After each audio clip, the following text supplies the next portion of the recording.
우리는 어느 순간부터 같은 질문을 마음속에서 되쳤다. 이 아이를 나는 언제까지 책임져야 하는 걸까? 분명히 어릴 때는 손을 잡아주는 것이 당연했는데 이제는 다 컸다고 말하면서도 여전히 마음이 놓이지 않는다. 전화가 늦으면 불안해지고 선택이 마음에 들지 않으면 속이 타들어간다. 사랑이라고 믿고 있는 이 마음은 왜 이렇게 나를 지치게 할까? 혹시 우리는 사랑하고 있는 것이 아니라 두려움에 매달리고 있는 것은 아닐까? 중년에 들어선 많은 부모들이 비슷한 마음을 품고 산다. 자식은 성인이 되었지만 부모의 마음은 여전히 과거에 머물러 있다. 경제적인 문제, 인간관계, 결혼, 직업, 미래까지 아이의 인생 전부가 부모의 걱정 목록 안에 들어와 있다. 하루라도 아무 생각 없이 지내고 싶지만은 머릿속에서는 같은 장면이 반복된다. 혹시 실패하면 어쩌지? 혹시 상처받으면 어쩌지? 혹시 내가 도와주지 않아서 인생이 망가지면 어쩌지? 불교에서는 이런 상태를 고라고 부른다. 겉으로는 자식을 위한 걱정처럼 보이지만 그 뿌리를 들여다보면 놓지 못하는 마음, 즉 집착이 자리하고 있다. 집착은 사랑의 얼굴을 쓰고 다가오지만 사실은 불안을 먹고 자란다. 내가 놓으면 무너질 것 같고 내가 개입하지 않으면 위험해질 것 같다는 생각. 이 생각이 멈추지 않을 때 마음은 쉬지 못한다. 부모는 종종 이렇게 말한다. 내가 사랑해서 그러는 거야. 하지만 잠시 멈춰 물어볼 필요가 있다. 이 사랑은 아이를 위한 것일까? 아니면 내가 불안을 견디지 못해서 붙잡고 있는 것일까? 불안은 통제하고 싶어지고 통제는 비교를 낳고 비교는 기대를 만들며 기대는 결국 실망과 분노로 돌아온다. 이 순환이 반복될수록 마음은 점점 거칠어진다. 중년의 부모에게 이 고는 더 깊다. 젊을 때는 바쁨 속에 묻혀 있었던 감정들이 아이들이 자라며 하나씩 드러나기 시작한다.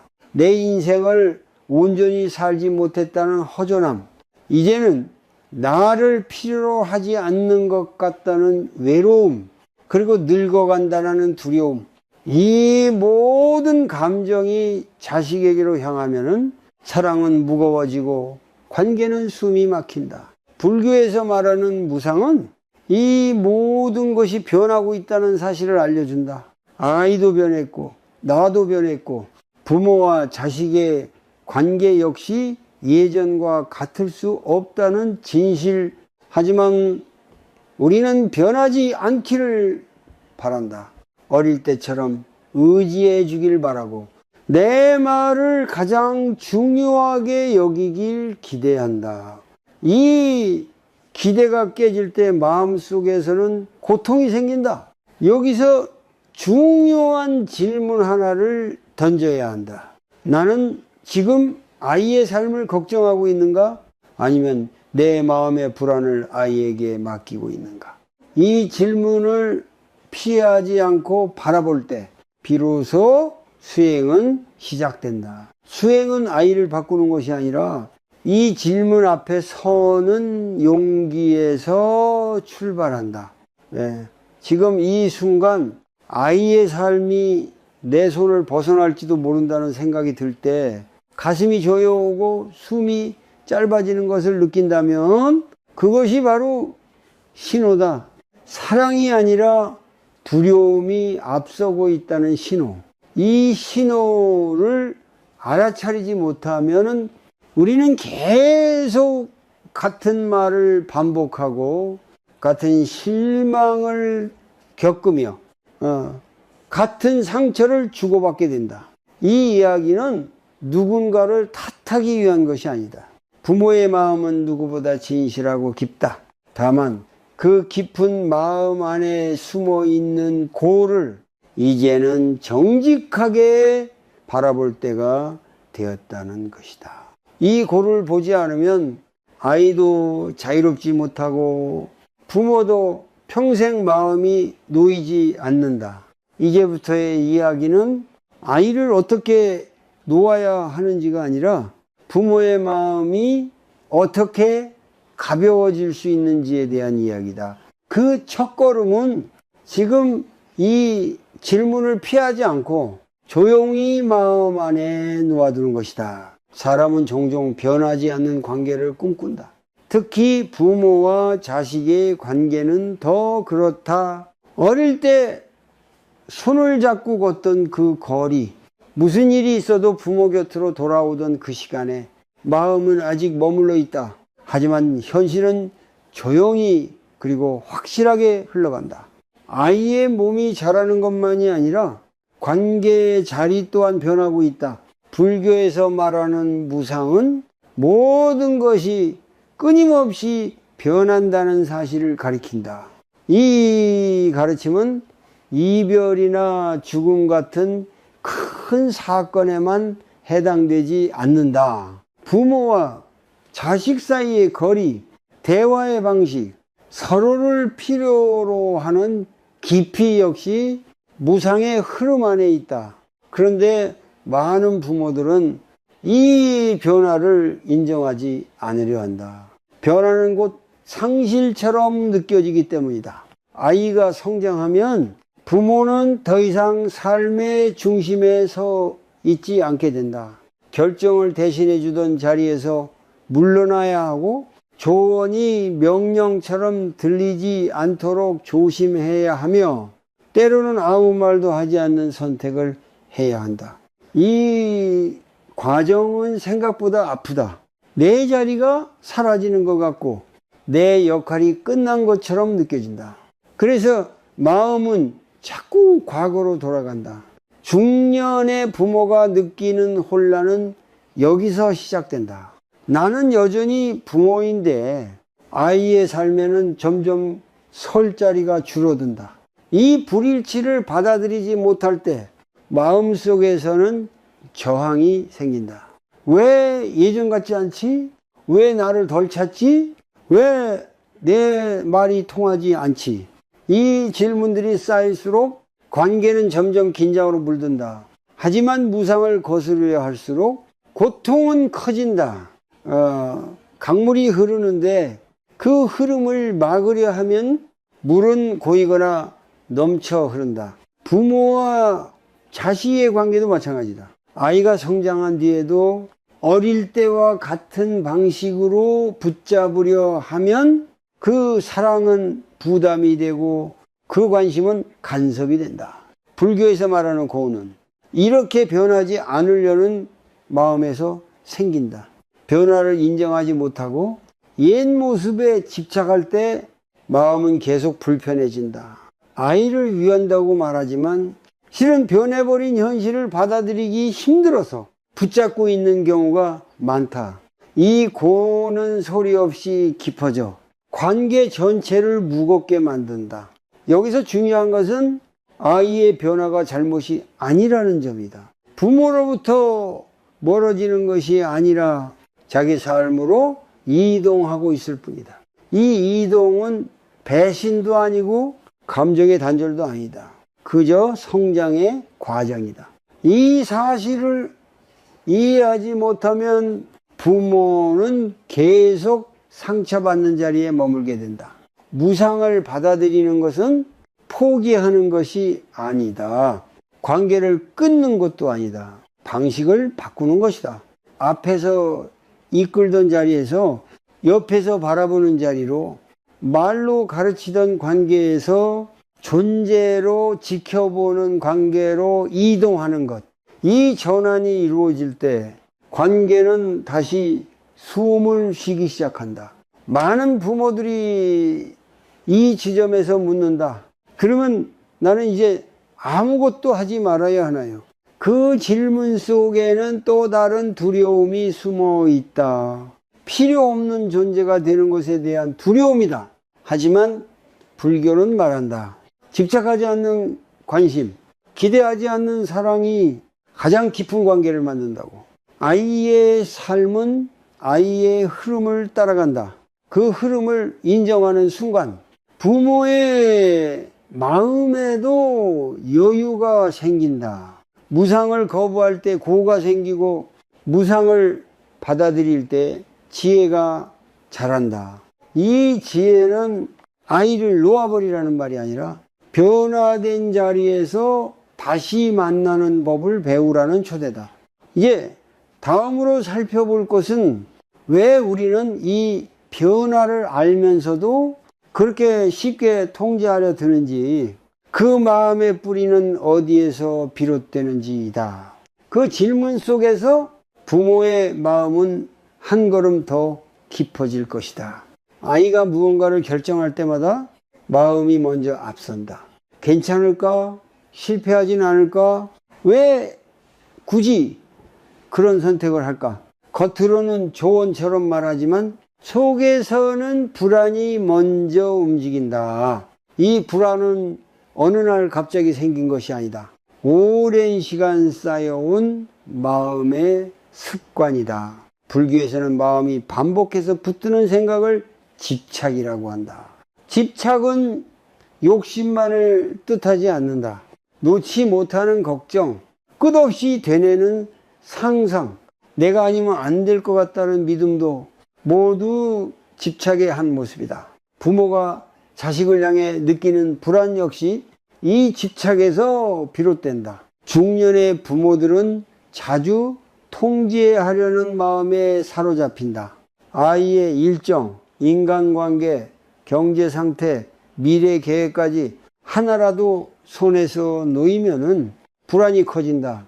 이 통제는 아이를 위한 것처럼 보이지만 실제로는 부모 자신의 마음을 달래기 위한 행동일 때가 많다. 내가 관리하고 있으면 최소한 책임을 다하고 있다는 안도감이 들기 때문이다. 하지만 통제는 결코 불안을 없애지 못한다. 잠시 마음을 진정시키는 듯 보이지만 곧 더 큰 걱정을 불러온다. 아이의 선택이 마음에 들지 않으면 불안은 분노로 변하고 분노는 다시 비교로 이어진다. 누구의 자식은 이미 자리를 잡았는데 왜 내 아이는 아직 이 모양일까? 이 비교는 마음을 더 조급하게 만든다. 불교에서는 이런 상태를 고의 확대라고 본다. 고통 그 자체보다 고통을 붙잡고 키우는 마음이 더 큰 괴로움을 만든다는 뜻이다. 아이의 인생이 불안한 것이 아니라 불안을 놓지 못하는 마음이 스스로를 괴롭히고 있는 것이다. 하지만 우리는 이 사실을 쉽게 인정하지 않는다. 차라리 아이가 문제라고 생각하는 편이 덜 아프기 때문이다. 통제의 밑바닥에는 깊은 두려움이 숨어 있다. 내가 손을 놓으면 이 아이는 무너질지도 모른다는 두려움, 그리고 그 실패가 곧 나의 실패처럼 느껴질 것이라는 두려움. 부모는 자식과 자신을 분리하기 어려워한다. 그래서 아이의 선택 하나하나가 내 인생의 평가처럼 다가온다. 여기에 사회적 비교가 더해지면 불안은 더욱 강해진다. 중년의 부모들은 자식의 성취를 통해 자신의 삶을 증명하고 싶어하는 마음도 갖고 있다. 말로는 부정하지만은 마음 깊은 곳에서는 아이를 통해 인정받고 싶어한다. 이 욕구가 충족되지 않을 때 통제는 더 거세진다. 불교의 관점에서 보면은 이 모든 것은 나와 너의 경계가 흐려진 상태다. 아이의 삶과 내 삶을 구분하지 못할 때 통제는 자연스러운 선택처럼 느껴진다. 하지만 경계가 사라진 관계에서는 사랑도 숨을 쉬기 어렵다. 아이에게는 부담이 되고 부모에게는 끝없는 피로가 된다. 여기서 필요한 것은 아이를 바꾸는 기술이 아니다. 통제를 내려놓으라는 말도 지금 당장은 공허하게 들릴 수 있다. 먼저 해야 할 일은 이 통제 뒤에 있는 마음을 정직하게 바라보는 것이다. 나는 지금 아이를 믿지 못하는가? 아니면 나 자신의 불안을 견디지 못하는가? 이 질문을 회피하지 않을 때 비로소 변화의 문이 열린다. 불안을 없애야 할 대상이 아니다. 불안은 내가 무엇을 붙잡고 있는지를 알려주는 신호다. 이 신호를 무시하고 계속 통제만 강화하면은 관계는 점점 경직된다. 하지만 불안을 알아차리고 그 자리에 머물 수 있다면은 마음은 서서히 느슨해진다. 다음 단계에서는 이 통제와 불안이 어떻게 아이에게까지 전해지고 보이지 않는 방식으로 영향을 미치는지 살펴보게 될 것이다. 부모의 마음이 남기는 흔적은 말보다 훨씬 깊게 스며들기 때문이다. 부모는 종종 이렇게 말한다. 나는 아이에게 아무 말도 하지 않았다. 강요한 적도 없고 크게 화낸 적도 없다. 그런데 왜 아이는 이렇게 위축되어 있을까? 왜 스스로 결정하지 못하고 늘 눈치를 볼까? 이 질문 앞에서 많은 부모들은 억울함을 느낀다. 하지만 불교에서는 말보다 먼저 전해지는 것이 있다고 말한다. 바로 마음의 상태다. 불교에서 업은 단순히 행동의 결과만을 뜻하지 않는다. 생각, 감정, 태도처럼 눈에 보이지 않는 것들도 업을 만든다. 부모가 매일 품고 있는 마음, 아이를 바라보는 시선 속에 깔린 불안과 조급함은 말하지 않아도 그대로 전해진다. 아이들은 부모의 표정, 숨결, 침묵 속에서 그 마음을 읽어낸다. 집안의 공기가 늘 긴장되어 있다면 그 자체가 하나의 메시지가 된다. 괜히 시끄럽게 굴면 안 될 것 같고, 실수하면 큰일이 날 것 같고, 늘 잘해야만 사랑받을 수 있을 것 같은 느낌. 이런 감정은 누가 가르쳐 주지 않아도 자연스럽게 몸에 배어간다. 이것이 바로 마음으로 전해지는 업이다. 부모는 아이를 위해 걱정한다고 말하지만 그 걱정이 반복될수록 아이의 마음에는 두려움이 쌓인다. 실패하면 안 된다는 압박, 부모를 실망시키면 안 된다는 부담, 아이의 삶에 자리 잡은 이 감정은 성인이 되어서도 쉽게 사라지지 않는다. 결정을 앞두고 주저하고 늘 남과 비교하며 자신을 의심하게 된다. 이때 중요한 점은 이 업이 악의에서 비롯된 것이 아니라는 사실이다. 부모의 불안은 사랑에서 나왔다. 다치지 않기를 바라는 마음, 힘들지 않기를 바라는 마음. 하지만 사랑이라 해도 집착과 섞이면 고를 만든다. 불교는 이 지점을 냉정하지만 자비롭게 바라본다. 누구도 비난하지 않지만 분명히 짚어야 할 사실을 숨기지 않는다. 부모 자신의 마음을 돌아보지 않으면 이 업의 흐름은 계속 이어진다. 아이의 문제를 해결하려 애쓰지만은 정작 뿌리는 그대로 남아있다. 그래서 비슷한 갈등이 반복되고 대화는 점점 어려워진다. 부모는 답답해지고 아이는 더 멀어진다.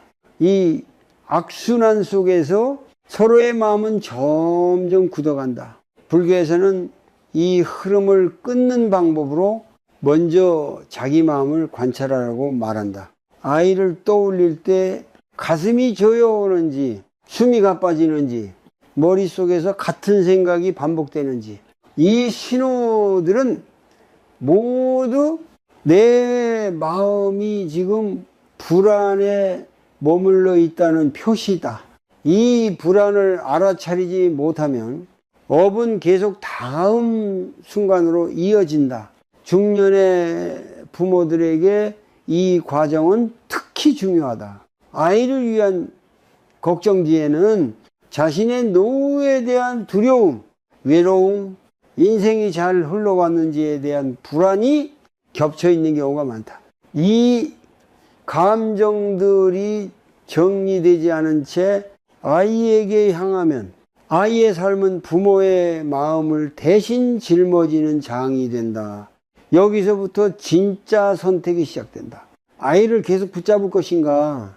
아니면 내 마음을 먼저 다스릴 것인가? 불교의 수행은 이 선택을 남에게 요구하지 않는다. 오직 스스로에게 묻도록 한다. 나는 지금 무엇을 두려워하고 있는가? 이 질문에 정직해질 때 업의 사슬은 서서히 느슨해진다. 마음을 바꾸겠다고 다짐할 필요는 없다. 먼저 알아차리는 것으로 충분하다. 불안이 올라올 때 그 불안을 아이의 문제로 밀어내지 않고 내 마음에서 일어난 현상으로 바라보는 것. 이 작은 전환이 업의 방향을 바꾸기 시작한다. 다음으로 살펴볼 것은 이 마음이 어떻게 기대라는 형태로 굳어지고 사랑을 무겁게 만드는지에 대한 이야기다. 그 기대를 내려놓지 않으면 부모와 자식 모두 자유로워지기 어렵기 때문이다. 부모는 종종 스스로에게 이렇게 말한다. 나는 아무것도 바라지 않는다. 그저 아이가 잘 되기만 하면 된다. 하지만 마음을 조금 더 들여다보면은 그 잘됨 안에는 수많은 조건이 숨어 있다. 이 정도는 해야 하지 않겠니? 이쯤 되면 안심해도 되지 않겠니? 다 너를 위해서 하는 말이야. 이 말들은 사랑처럼 들리지만 아이의 마음에는 다른 무게로 내려앉는다. 불교에서 말하는 집착은 어떤 대상을 붙잡는 마음만을 뜻하지 않는다. 결과에 매달리는 마음, 내 뜻대로 되어야만 안심하는 마음 역시 집착이다. 부모의 기대는 대부분 이 형태를 띈다. 아이가 스스로의 삶을 살아가고 있음에도 부모의 마음 속에서는 이미 그려진 길이 있다. 그 길에서 벗어날 때 사랑은 걱정으로, 걱정은 실망으로 변한다. 기대는 겉으로 드러나지 않을 때가 많다. 말로는 괜찮다고 하면서 표정은 굳어있고 침묵 속에는 불만이 담겨있다. 아이들은 이 미묘한 신호를 누구보다 잘 느낀다. 그래서 아이는 점점 자신의 선택을 설명하려 들고 변명하고 때로는 아예 말하지 않게 된다. 이때 부모는 서운함을 느낀다. 왜 나와 이야기를 안 할까? 하지만 이 관계에는 기대라는 울타리가 세워져 있다. 불교에서는 이런 상태를 고의 축적이라고 본다. 기대가 충족되지 않을 때마다 마음속에는 작은 불만이 쌓이고 그 불만은 언젠가 터져나온다. 부모는 한 번쯤 이렇게 말하게 된다. 내가 너를 위해 얼마나 희생했는데. 이 말이 나오는 순간 사랑은 거래가 된다. 아이에게는 빚을 지고 있다는 감각만 남는다. 중년의 부모일수록 이 기대는 더 단단해진다. 인생의 후반부에 접어들며 자신의 선택을 되돌아보게 되고 그 평가를 아이의 모습에서 찾으려 하기 때문이다. 아이가 잘 되면 내 인생도 잘 살아온 것 같고 아이가 흔들리면 내 선택 전체가 흔들리는 것처럼 느껴진다. 이 마음은 아이에게 큰 짐이 된다. 불교에서 말하는 자비는 상대가 내 기대를 충족시켜 줄 때만 베푸는 것이 아니다. 자비는 상대가 나의 생각과 다를 때에도 그 존재를 그대로 인정하는 마음이다. 하지만 기대가 강할수록 이 자비는 쉽게 사라진다. 아이의 선택이 마음에 들지 않을 때 부모는 자신도 모르게 사랑을 거두기 시작한다. 말투가 차가워지고 관심이 줄어든다. 아이의 마음은 그 변화를 즉시 느낀다. 여기서 중요한 질문이 필요하다. 나는 아이의 행복을 바라고 있는가? 아니면 내 마음의 안정을 바라고 있는가? 이 두 가지는 닮아 보이지만 다르다. 내 마음의 안정을 위해 아이를 바라볼 때 기대는 필연적으로 생긴다. 그리고 그 기대는 관계를 점점 경직되게 만든다.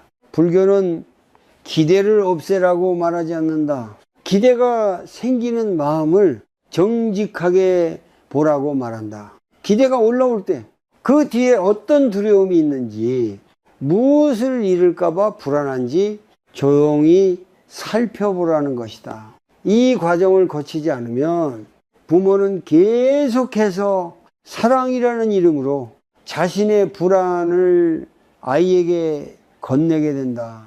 아이를 진심으로 위하고 싶다면 기대를 낮추는 것이 아니라 기대를 내려놓는 연습이 필요하다. 아이의 삶이 부모의 마음을 증명하는 도구가 아님을 스스로에게 반복해서 알려야 한다. 이 깨달음은 한 번에 오지 않는다. 하지만 이 방향으로 마음을 돌리는 순간 관계에는 조금씩 숨 쉴 공간이 생긴다. 다음으로는 이 기대를 내려놓는 것이 결코 차가운 거리가 아니라 어떻게 지혜로운 사랑으로 이어지는지 차분히 살펴보게 될 것이다. 많은 부모들이 이 지점에서 두려움을 느낀다. 기대를 내려놓으라고 하면은 마치 사랑까지 포기하라는 말처럼 들리기 때문이다. 그래서 마음속에서는 즉각 반발이 일어난다. 그럼 나는 이제 아무것도 하지 말아야 하나? 관심을 끊어야 하나? 차갑게 물러서야 하나? 하지만 불교에서 말하는 내려놓음은 관계를 끊는 행위가 아니라 사랑의 방식을 바꾸는 일이다. 집착 속의 사랑은 항상 상대를 중심에 두는 것처럼 보이지만 실은 내 마음을 중심에 둔다. 내가 안심하고 싶은 마음, 내가 불안하지 않기 위한 선택, 내가 후회하지 않기 위해 붙잡는 행동, 이 사랑은 끊임없이 결과를 확인하려 한다. 잘 되고 있는지, 내 말대로 가고 있는지, 언제쯤 나를 편하게 해줄 것인지. 그래서 사랑이 쉬지 못한다. 반대로 내려놓는 사랑은 결과를 통제하지 않는다. 아이의 선택이 내 기대와 다를 수 있음을 받아들이고 그 다름 속에서도 아이의 삶을 존중한다. 이 사랑은 조용하다. 확인하려 들지 않고 증명받으려 하지 않는다. 그래서 겉으로 보기에는 아무것도 하지 않는 것처럼 보일 수 있다. 하지만 이 침묵 안에는 깊은 신뢰가 깔려 있다. 불교에서는 이것을 지혜에서 나온 사랑이라고 말한다. 차가워서 물러서는 것이 아니라 흐름을 이해하기 때문에 개입하지 않는 상태. 아이가 스스로 경험해야 할 몫을 부모가 대신 가져가지 않는 선택이다. 이 선택은 결코 쉽지 않다. 부모의 불안을 그대로 마주해야 하기 때문이다. 도와주고 싶은 마음을 멈추는 순간 불안이 더 선명해진다. 하지만 바로 그 지점이 수행의 자리다. 아이를 향해 손을 뻗고 싶을 때 잠시 멈추어 지금 이 마음이 어디에서 오는지 바라보는 것. 정말 아이를 위하는 마음인지 아니면 내가 이 불안을 견디기 어려워서인지 스스로에게 묻는 것. 이 질문을 반복하다 보면 마음은 조금씩 방향을 바꾼다. 중년의 부모에게 내려놓음은 아이를 위한 선택이자 자기 자신을 위한 선택이기도 하다. 오랜 시간 자식을 중심으로 살아오며 자신의 삶을 뒤로 미뤄두었던 마음, 아이의 인생이 조금 안정되면 비로소 쉬어도 될 것 같았던 마음. 하지만 그 안정은 끝없이 미뤄진다. 그래서 마음은 늘 긴장 상태에 머문다. 내려놓는다는 것은 이제는 나도 나의 삶을 살아도 된다는 허락을 스스로에게 주는 일이다. 아이의 삶과 나의 삶을 다시 구분하는 일이다. 이 구분이 생길 때 부모는 아이에게서 조금 물러설 수 있고 그 물러섬 속에서 아이도 숨을 쉰다. 이 변화는 아이에게 즉각적으로 드러나지 않을 수도 있다. 하지만 관계의 공기는 분명히 달라진다. 부모의 말에 깔려있던 긴장이 줄어들고 침묵 속에 담겨있던 기대가 옅어진다. 아이들은 이 변화를 매우 민감하게 느낀다. 설명하지 않아도 이제는 덜 평가받고 있다는 느낌, 조금 더 믿어지고 있다는 감각이 자연스럽게 전해진다. 불교에서 말하는 자비는 상대를 보호하려는 마음이 아니라 상대의 삶을 존중하는 마음이다. 넘어지지 않게 붙잡는 것이 아니라 넘어질 수 있음을 허락하는 용기. 이 용기 안에는 상대를 믿는 마음과 자신의 불안을 감당하겠다는 결심이 함께 들어있다. 그래서 내려놓음은 무책임이 아니라 가장 책임 있는 사랑이다. 이 사랑은 아이를 더 강하게 만든다. 부모의 시선에서 벗어나 스스로 선택하고 스스로 책임지는 힘을 기르게 한다. 그리고 시간이 지나면 아이들은 자연스럽게 돌아본다. 나를 믿어주었던 그 침묵, 지켜보되 간섭하지 않았던 그 거리, 그제서야 부모의 사랑이 무엇이었는지 이해하게 된다. 이제 다음 단계에서는 이 내려놓음을 실제 삶에서 어떻게 연습할 수 있는지 아주 작고 현실적인 실천을 통해 살펴보게 될 것이다. 마음을 바꾸는 일은 항상 작은 행동에서 시작되기 때문이다. 마음을 내려놓으라는 말은 생각보다 막연하게 들린다. 이해는 되지만 막상 일상으로 돌아오면 예전의 습관이 다시 튀어나온다. 전화가 늦어질 때, 결정이 마음에 들지 않을 때, 아이의 표정이 어두워 보일 때 몸이 먼저 반응한다. 말이 나오기 전에 이미 마음은 불안으로 가득 차 있다. 그래서 불교에서는 깨달음보다 먼저 연습을 강조한다. 생각을 바꾸려 하기보다 몸과 호흡, 아주 작은 행동부터 다루는 것이다. 중년의 부모에게 필요한 것도 거창한 결심이 아니라 지금 이 순간 멈추는 연습이다. 첫 번째 연습은 멈춤이다. 아이와 관련된 생각이 올라올 때 바로 행동하지 않는 것이다. 조언하고 싶을 때, 지적하고 싶을 때, 대신 해결해 주고 싶을 때 그 자리에 잠시 머문다. 말을 삼키는 것이 아니라 말이 나오기 전에 마음을 바라본다. 지금 이 마음은 급한가, 불안한가, 통제하고 싶은가? 이 알아차림이 수행의 시작이다. 두 번째 연습은 호흡이다. 불안은 대부분 호흡을 얕게 만든다. 가슴이 조여오고 숨이 빨라진다. 이때 조용히 숨을 코로 들이마시고 길게 내쉰다. 들이마실 때 지금 여기에 있음을 느끼고 내쉴 때 이 순간을 통제하지 않아도 된다고 스스로에게 말해준다. 몇 번의 호흡만으로도 몸은 조금 느슨해진다. 세 번째 연습은 질문이다. 아이를 향해 무언가 말하고 싶을 때 속으로 이 질문을 던져본다. 이 말은 아이를 위한 말인가? 아니면 나의 불안을 줄이기 위한 말인가? 정답을 찾으려 애쓸 필요는 없다. 다만 이 질문을 던지는 것만으로도 말의 온도는 달라진다. 불안에서 나온 말은 대개 필요 없어진다. 불교에서 말하는 정념은 바로 이런 순간에 작동한다. 정념은 생각을 억누르는 것이 아니라 생각이 일어나는 순간을 또렷이 알아차리는 힘이다. 이 힘이 자라면 생각과 행동 사이에 아주 짧은 공간이 생긴다. 그 공간에서 우리는 다른 선택을 할 수 있다. 네 번째 연습은 행동을 줄이는 것이다. 중년의 부모들은 아이를 돕는 행동에 익숙하다. 정보를 찾아주고 사람을 연결해주고 문제를 대신 해결해준다. 하지만 때로는 아무것도 하지 않는 것이 가장 큰 도움이 된다.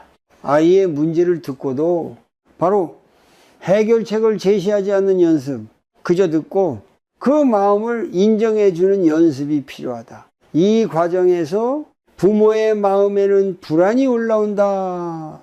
이렇게 두면 정말 괜찮을까? 더 나빠지지는 않을까? 이 불안이 바로 그동안 행동으로 덮어두었던 마음이다. 불교에서는 이 불안을 없애려 하지 말고 그대로 머물러 보라고 말한다. 불안도 하나의 현상일 뿐 곧 변한다는 사실을 몸으로 경험하는 것이다. 다섯 번째 연습은 비교를 멈추는 것이다. 다른 집 아이와 비교하는 생각이 올라올 때 즉시 알아차린다. 이 비교는 아이를 위한 것이 아니라 내 마음의 조급함에서 나왔다는 것을 정직하게 인정한다. 그리고 조용히 이 각자의 속도가 다르다는 말을 스스로에게 반복한다. 이 반복은 아이를 위한 주문이 아니라 부모 자신을 위한 수행이다. 이 모든 연습은 완벽하게 하려고 하면 오래가지 않는다. 이 하루에 한 번만이라도 이 중 하나를 기억해내면 충분하다. 중요한 것은 계속 시도하는 태도다. 불교의 수행은 잘해내는 것이 아니라 다시 돌아오는 힘을 기르는 과정이다. 이 연습들이 쌓이면 부모의 마음은 조금씩 가벼워진다. 아이의 삶을 통제하려는 힘이 줄어들고 아이를 있는 그대로 바라보는 여유가 생긴다. 그 변화는 말로 설명하지 않아도 관계 속에서 자연스럽게 드러난다. 다음으로는 이 수행이 어떻게 부모 자신을 향한 자비로 이어지고 외로움과 허전함을 다루는 힘이 되는지 천천히 살펴보게 될 것이다. 많은 부모들은 자식 이야기를 할 때 자신의 이야기는 거의 하지 않는다. 아이를 위해 무엇을 했는지, 아이 때문에 무엇을 포기했는지는 말하지만 그 과정에서 자신이 얼마나 외로웠는지는 잘 드러내지 않는다. 중년이 되면은 이 외로움은 조용히 모습을 드러낸다. 아이의 손이 멀어질수록 마음 한편은 텅 빈 것처럼 느껴진다. 불교에서는 자비를 타인을 불쌍히 여기는 마음으로만 설명하지 않는다. 자비는 고를 알아차리고 그 고를 부드럽게 감싸는 태도다. 이때 가장 먼저 자비가 필요한 대상은 의외로 자기 자신이다. 오랫동안 참고 견디며 부모의 역할에만 머물러 온 마음은 돌봄이 필요하다. 많은 중년의 부모들은 자신에게 너무 엄격하다, 아이를 잘 키우지 못한 것 같다는 자책, 지금의 모습이 마음에 들지 않는다는 후회, 이 나이에 이런 감정을 느끼는 것이 부끄럽다는 생각까지 더해진다. 이 마음들은 말없이 쌓여 외로움과 허무함으로 굳어진다. 하지만 불교는 말한다. 이 감정들 역시 밀어낼 대상이 아니라 이해받아야 할 고통이라고. 아이에게서 물러나기 시작하면 이 감정들은 더 선명해진다. 그동안 아이의 문제를 붙잡고 있느라 밀어두었던 자기 자신의 마음이 앞으로 나서기 때문이다. 이때 많은 부모들이 다시 아이에게 다가간다. 외로움을 견디기 어려워서 허전함을 채우기 위해서다. 하지만 이 선택은 관계를 다시 무겁게 만든다. 자비는 이 지점에서 시작된다. 아이를 향하던 시선을 잠시 자기 자신에게로 돌리는 것. 나는 지금 무엇이 허전한가? 무엇을 잃어버린 느낌이 드는가? 왜 이렇게 마음이 공허한가? 이 질문에 답을 찾기보다 그 질문과 함께 머무는 연습이 필요하다. 이 머무름이 자기 연민이 아니라 자기 이해로 이어질 때 마음은 조금씩 풀린다. 불교에서 말하는 자비는 문제를 해결해 주는 행위가 아니다. 있는 그대로를 인정하는 태도다. 외로운 마음을 억지로 채우려 하지 않고 허무함을 잘못된 감정으로 규정하지 않는다. 그저 지금 이 마음이 이 나이에 이 자리에서 자연스럽게 일어났음을 인정한다. 이 인정이 자기 자신에게 주는 첫 번째 선물이다. 자비가 자기 자신에게 향하면 아이를 대하는 태도도 달라진다. 아이에게서 위안을 얻으려는 마음이 줄어들고 아이의 반응에 과도하게 흔들리지 않게 된다. 아이와의 거리는 차가워지지 않는다. 오히려 감정의 의존이 줄어들면서 관계는 더 편안해진다. 부모와 자식이 각자의 자리에서 숨을 쉴 수 있게 된다. 중년 이후의 삶에서는 이 자비가 더욱 중요해진다. 아이 중심으로 구성되었던 일상이 조금씩 느슨해지면서 비로소 자신의 시간이 생긴다. 이 시간을 불안과 후회로 채울 것인지 아니면 이해와 연민으로 채울 것인지는 부모 자신의 선택에 달려있다. 자비는 이 선택을 가능하게 하는 힘이다. 자기 자신에게 자비를 베풀기 시작하면 비교도 줄어든다. 다른 집 아이와 비교하는 마음, 다른 부모와 자신을 비교하는 마음이 조금씩 힘을 잃는다. 각자의 인생에는 각자의 흐름이 있다는 사실이 머리가 아니라 마음으로 받아들여진다. 이때 부모는 자신의 삶을 다시 바라볼 수 있게 된다. 아이를 잘 키웠는지에 대한 평가가 아니라 나는 지금 어떤 사람으로 살아가고 있는지, 이 남은 시간에 무엇을 소중히 하고 싶은지에 관심이 옮겨간다. 이 전환은 자식에게서 멀어지는 것이 아니라 자기 삶으로 돌아오는 과정이다. 그리고 이 과정이 시작될 때 부모의 마음에는 조용한 안정이 자리 잡는다. 다음으로는 이 자비로운 태도가 어떻게 관계의 변화를 이끌어내고 아이의 변화를 자연스럽게 돕는지 차분히 이어서 살펴보게 될 것이다. 많은 부모들은 마음속으로 이렇게 생각한다. 내가 이렇게 애쓰는데도 아이에게는 아무 변화가 없는 것 같다. 말을 줄여도 기다려도 여전히 불안하고 답답하다. 그래서 다시 묻게 된다.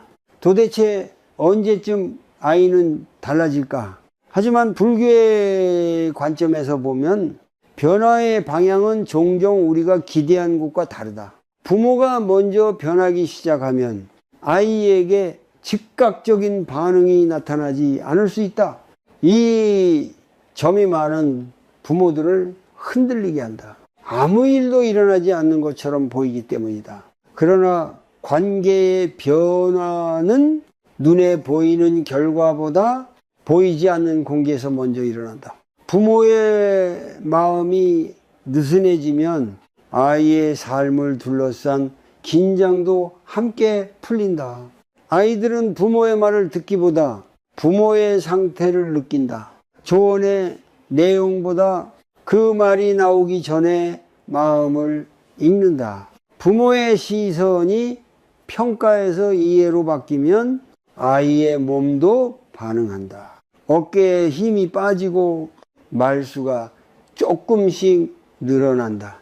이 변화는 서서히 일어나 쉽게 눈에 띄지 않는다. 불교에서는 이를 인연의 변화라고 말한다. 조건이 바뀌면 결과도 자연스럽게 달라진다는 뜻이다. 아이를 직접 바꾸려 할 때는 저항이 생기지만 환경과 관계의 조건이 바뀌면 아이 스스로 다른 선택을 하게 된다. 이때 중요한 것은 부모가 그 변화를 통제하려 하지 않는 것이다. 중년의 부모들은 아이의 작은 변화에도 의미를 부여하고 싶어진다. 조금 웃으면 이제 괜찮아졌다고 생각하고 다시 힘들어 보이면은 모든 것이 원점으로 돌아간 것처럼 느낀다. 하지만 변화는 직선으로 오지 않는다. 오르내림을 반복하며 조금씩 자리를 잡는다. 이 과정을 견디는 힘 역시 부모의 수행이다. 부모가 흔들리지 않고 자기 자리에서 안정되어 있을 때 아이에게는 선택의 공간이 생긴다. 무엇을 해도 비난받지 않을 것 같다는 감각, 실패해도 돌아올 수 있다는 믿음. 이 감각은 아이를 움직이게 하는 가장 강한 힘이다. 부모의 불안이 줄어들수록 아이의 불안도 덜 자극된다. 불교에서 말하는 신뢰는 결과를 믿는 것이 아니라 과정을 존중하는 태도다. 아이의 삶이 지금 내 눈에 보기에 불완전해 보여도 그 안에서 배우고 있다는 사실을 믿는 것. 이 믿음이 있을 때 부모는 아이의 속도를 침해하지 않는다. 그리고 그 존중은 아이에게 깊은 안정감을 준다. 이 변화는 어느 날 갑자기 고백처럼 드러나지 않는다. 아이들은 부모에게 고맙다고 말하지 않을 수도 있다. 하지만 시간이 흐르면 그 차이는 분명해진다. 스스로 선택하고 자기 삶에 책임지려는 태도, 부모에게 과도하게 기대지 않는 모습, 이 모든 것이 부모의 변화가 남긴 흔적이다. 중년 이후의 관계에서 가장 중요한 것은 가까움이 아니라 건강한 거리다. 이 거리는 차갑지 않다. 서로를 얽매지 않기에 오히려 따뜻하다. 부모가 이 거리를 지킬 수 있을 때 아이도 자신의 삶을 살아갈 힘을 얻는다. 그리고 그 힘은 결국 부모를 향한 신뢰로 돌아온다.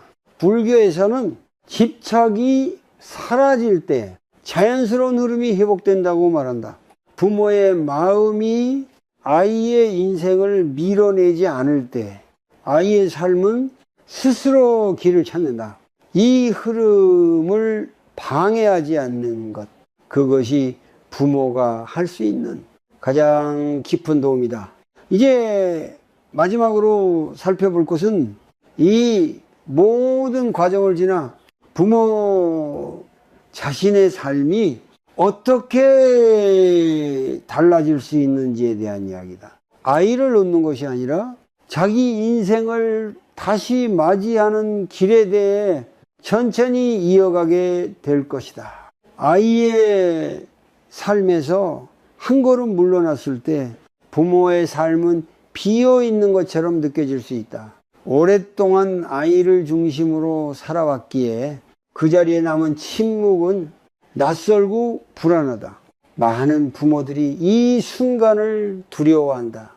이제 나는 무엇으로 하루를 채워야 할까? 하지만 이 질문은 끝이 아니라 새로운 시작을 알리는 신호다. 불교에서는 삶의 전환기를 상실이 아니라 변화로 바라본다. 아이를 놓는다는 것은 부모로서의 역할이 끝난다는 뜻이 아니라 역할의 무게가 달라진다는 의미다. 보살피는 손에서 바라보는 눈으로 옮겨가는 것. 이 이동은 부모의 삶을 비워버리는 것이 아니라 다시 채울 수 있는 공간을 만든다. 중년 이후의 시간은 자주 평가의 시기로 변한다. 나는 잘 살아왔는가? 부모로서 충분했는가? 이제 남은 인생은 어떤 의미가 있는가? 이 질문들이 쌓이면 마음은 쉽게 무거워진다. 하지만 불교는 지나간 삶을 재단하기보다 지금 이 순간을 어떻게 살아갈 것인가에 주의를 돌리라고 말한다. 과거는 이미 지나갔고 미래는 아직 오지 않았다. 아이를 향한 집착이 느슨해질수록 부모의 삶에는 자기 자신을 향한 관심이 돌아온다. 그동안 미뤄두었던 몸의 피로, 마음의 허전함, 삶에 대한 질문들이 비로소 드러난다. 이것을 문제로 보지 않는 것이 중요하다. 이 드러남 자체가 치유의 시작이기 때문이다. 불교에서 말하는 수행은 산속에서만 이루어지지 않는다. 일상의 자리에서 마음을 돌보는 것이 수행이다. 하루에 속도를 조금 늦추고 의무가 아닌 선택으로 시간을 사용하는 연습. 아이를 위해 비워두었던 자리에 자기 자신을 초대하는 일이다. 이 초대는 이기적인 선택이 아니라 균형을 회복하는 과정이다. 중년 이후의 삶에서 가장 큰 변화는 더 이상 증명하지 않아도 된다는 사실을 받아들이는 것이다. 아이의 성공으로 자신을 증명할 필요도 없고 누군가의 평가로 자기 가치를 정할 필요도 없다. 이 내려놓음이 가능해질 때 마음은 한결 가벼워진다. 그리고 이 가벼움이 삶의 방향을 바꾼다. 부모가 자기 삶을 존중하기 시작하면 아이와의 관계도 새로운 모습으로 이어진다. 기대와 요구가 줄어든 자리에는 대화가 남는다. 조언이 아닌 이야기, 지시가 아닌 공유. 이 관계는 예전처럼 밀착되어 있지 않지만 그만큼 자유롭다.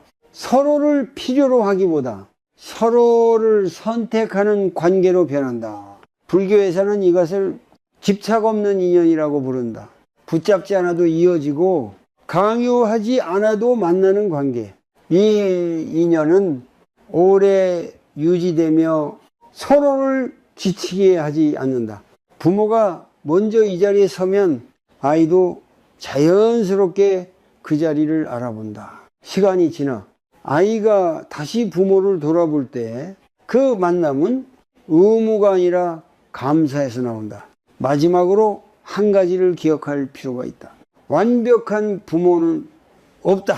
그리고 그럴 필요도 없다. 부모 역시 배우고 흔들리며 살아가는 한 사람이다. 아이의 인생을 완성하려 하지 않고 자기 삶을 정직하게 살아가는 것. 그 모습 자체가 아이에게는 가장 깊은 가르침이 된다. 아이를 놓는다는 것은 사랑을 버리는 일이 아니다. 사랑을 더 넓은 자리로 옮기는 일이다. 그리고 그 자리에서 부모는 비로소 자기 인생을 다시 만나게 된다.